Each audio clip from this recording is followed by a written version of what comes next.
বিধানসভার বাজেট অধিবেশন নিয়ে ইতিমধ্যেই বিতর্ক চরমে। সংশ্লিষ্ট বাজেট অধিবেশনে গতকাল দিনভর ব্যাপক উত্তেজনা তৈরি হয়। অধিবেশন চলাকালীন সময়ে বিরোধীদের একযোগে ওয়াকআউটের মতো ঘটনাও ঘটেছে। বিধানসভার অভ্যন্তরে উত্তেজনা তৈরি হয়েছে।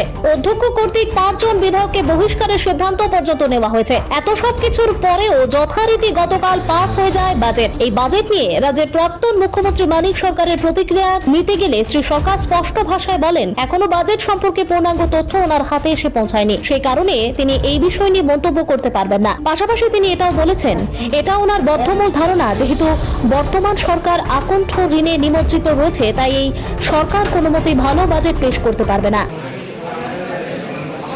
বাজেটের সমস্ত বিষয়গুলি আমি এখনো দেখতে পারি, সবটা না দেখে চট করে মন্তব্য করাটা মানে সঠিক হবে। আমি আমাদের বন্ধুদের বলেছি, একটা সেট যদি দেয়, দেখে নেওয়ার পর পরবর্তী সময় বলব। আগাম না দেখে চট করে পত্রিকা পড়ে বলে দেওয়া অপেক্ষা করতে হবে।